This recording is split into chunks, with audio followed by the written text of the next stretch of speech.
You're listening to Where the Trail Ends podcast, chronicling my ongoing journey to find the truth about my missing friend and an explanation for the apparent evidence of UFOs they left behind. After years spent traveling the country, researching the UFO phenomenon, and interviewing experts and eyewitnesses, I was left with even more questions and decided to share my story and research with the public in the hopes that someone, somewhere, can provide the answers I've been so desperately looking for.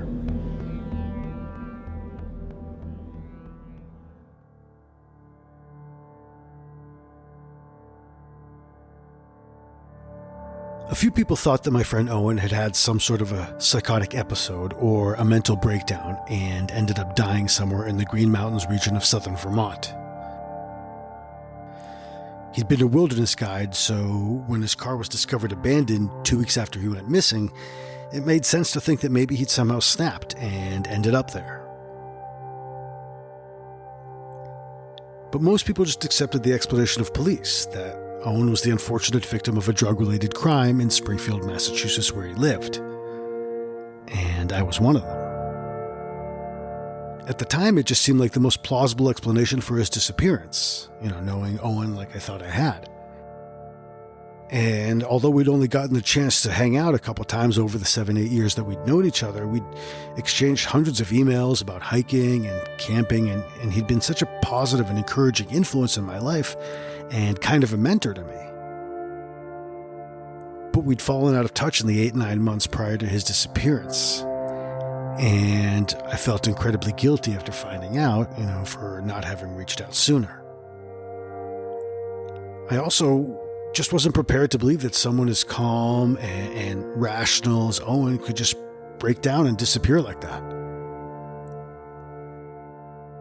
And then I discovered an unplayed voicemail that he left the week before he was last seen. And it changed everything. It's me. I know it's been a while. Sorry to be out of touch.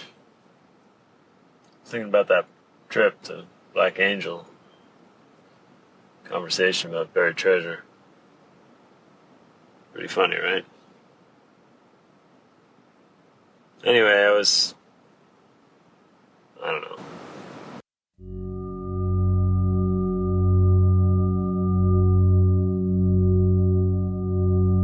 I remember it took me a few seconds to register what he was saying at first, because just the sound of his voice hit me with this wave of sadness, particularly because of how I'd come to believe he died.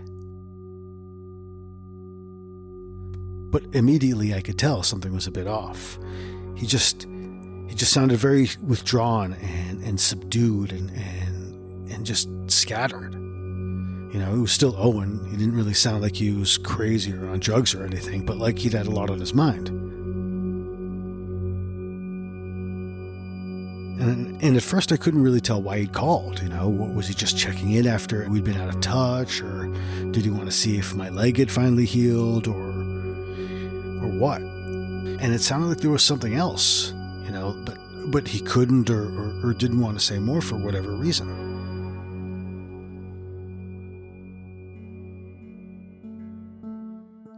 But the buried treasure reference immediately stood out as weird. It had taken place the night before our trip to Black Angel the previous year, when I was staying with Owen just so we could get an early start in our trip the next morning, and we were just hanging out in his living room packing. And I remember I was telling him these crazy family stories from my childhood, and one in particular about my grandfather hiding his poker winnings from my grandmother in a box of cereal. I'd see my grandfather go into the kitchen and reach into the box and pull out the bag of cereal inside, and then he'd either, take out or put in money. And, then he'd always catch me looking at him and slip me a 1 or a 5 and whisper, "Shh, don't tell Grandma where my treasure's buried." And then I remember that there'd been this weird moment afterwards. He made this small joke like, "Well, now you know where I'll be hiding my will." And then he just gave me this weird stare, just like he wanted me to think he was being serious. Obviously, at the time, there was no reason to think he was serious, and I thought he was just messing with me. So we just kind of laughed things off and went about our night. But a year removed from that night, and knowing that he'd only left that message 2 weeks before disappearing forever, that awkward moment just came flooding back and, it just shook me. And I couldn't help but wonder if Owen was trying to leave me some sort of a clue.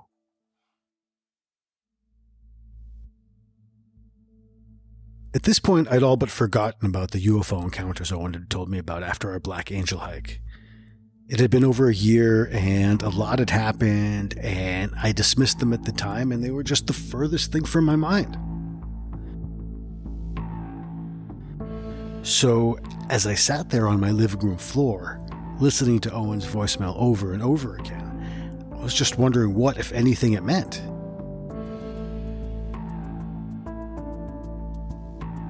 At first I tried to tell myself I was overreacting and that the voicemail had nothing to do with his disappearance.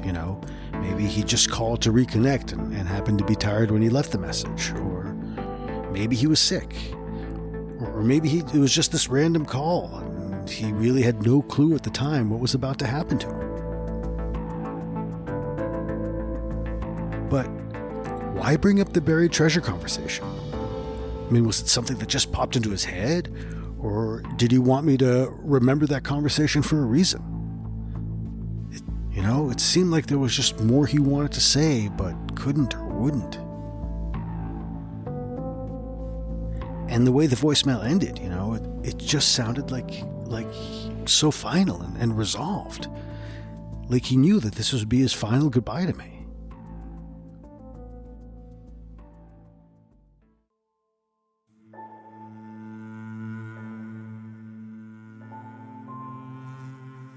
I know the police hadn't thought that Owen's mental health was a factor in his disappearance, but each time I replayed the voicemail and listened to the sound of his voice and thought about the circumstances, I became more and more convinced that Owen had been experiencing some sort of a depression or mental health issue that he'd somehow managed to keep hidden from friends and family. And that maybe he'd been planning on taking his own life for a while. At least as far back as the night I told him about my grandfather's buried treasure. Of course, the only way for me to prove any of this was to see if he'd left his will or some sort of a note or letter in a box of cereal in his kitchen. And I knew how ridiculous that sounded, so I thought I couldn't go to his family or police. So, after struggling with what to do for a couple of days and realizing that he could bring some much-needed closure, I decided to find my own way into his house.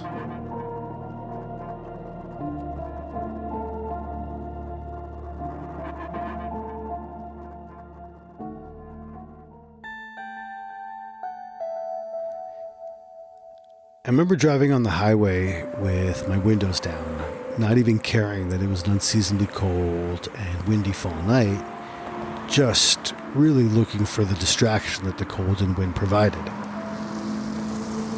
And I remember that 1 hour drive felt like 3-4 hours, I just wanted to get there. And so I pulled up to Owen's house, and it must have been after 10 p.m., and I parked across the street. And then I shut off the engine and just kind of sat there for a few minutes, just listening to the wind howl.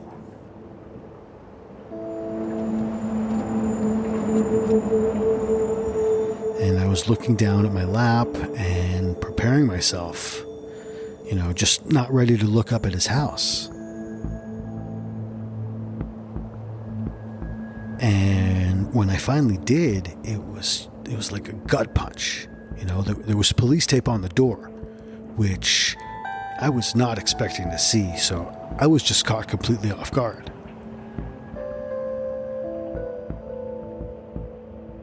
I remember staring at the X pattern that it made and feeling my heart start racing, because at that moment, just everything became very real for me. Up until that point, Owen's disappearance had been largely hearsay, articles, and news reports. But seeing the police tape, it just made me realize that he was really gone and I would probably never see him again. And I just felt really sad.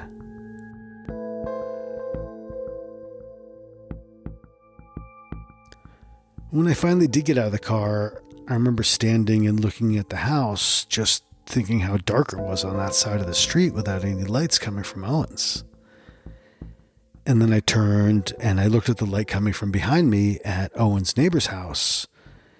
And then I went up and knocked on the door. I'd met Owen's neighbor the year prior when I went to stay with Owen the night before we hiked Black Angel.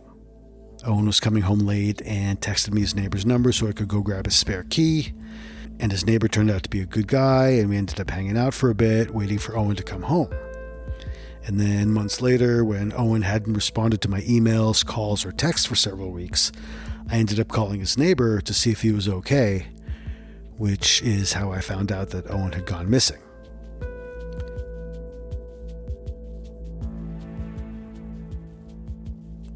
So after discovering Owen's voicemail and struggling with what to do, I realized that Owen's neighbor probably still had a spare key, and I reached out. Now, as it turns out, he'd also been left with a lot of questions about Owen's disappearance and agreed to hear me out. So when I got there, we sat in his kitchen just having a few beers, and I played Owen's voicemail and explained what I thought had happened. Owen's neighbor hadn't noticed any unusual behavior from Owen, but did confide that he'd seen less and less of Owen in the weeks and months prior to his disappearance. Of course, at the time, he just thought Owen had been traveling a lot. And his neighbor also agreed that Owen sounded weird in the voicemail, and when I told him about the whole buried treasure conversation, he'd also found it strange. Most importantly, Owen's neighbor agreed that if I found a will or a message or some sort of an explanation, it would offer a lot of much-needed closure to friends and family. And he gave me Owen's spare key.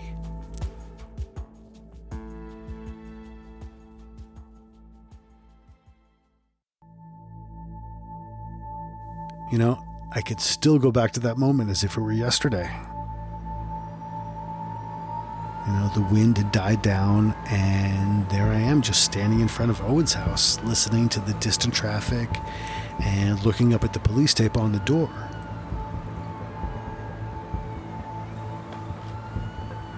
And Owen's neighbor hadn't seen the police there in weeks and thought they'd just likely forgotten to take it down, but that really wasn't helping my nerves. So I turned on the little flip camera I had with me to record myself going into Owen's house because I knew that if I did find something, I didn't want anyone to question where it came from. And so, with a flashlight in hand, I slowly walked up the stairs and could finally read the police tape, which said, "Police line, do not cross."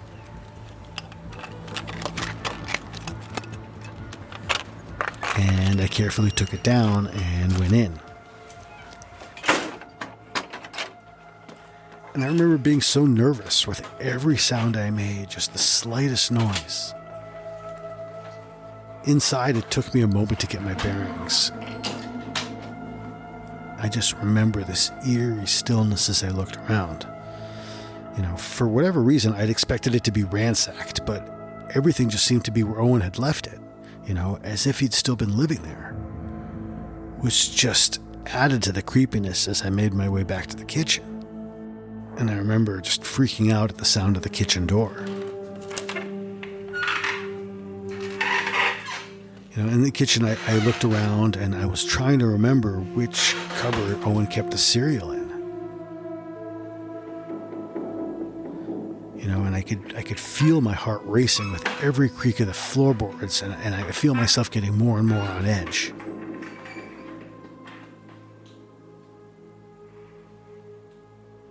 Finally, I opened the right one, and sure enough, there's this one box of kids' cereal just sitting there. I take out the bag of cereal, you know, fully prepared to be disappointed. But instead, I am just shocked and don't even know what to think. There are these little mini DV cassettes with handwriting on them.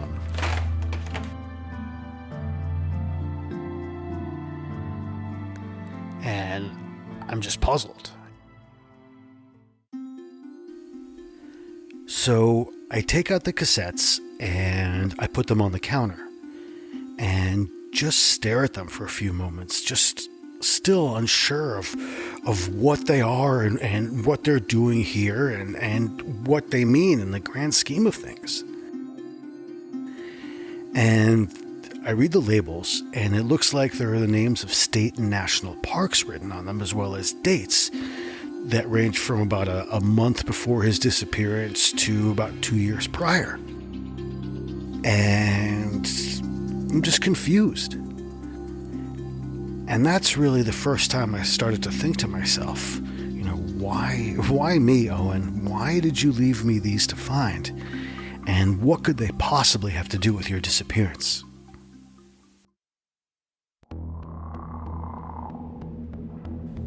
Thank you for listening to episode 2 of the Where the Trail Ends podcast. Hopefully now you can understand that this is a journey that I never intended to go on, but circumstances left me with no other choice. On the next episode, my story really begins as I try to make sense of the recordings that Owen left behind and start my search to determine if they're real and what role they may have played in his disappearance. Please, if you have any information or experiences related to any of the phenomenon mentioned in this podcast, email wherethetrailenspodcast@gmail.com. Thank you.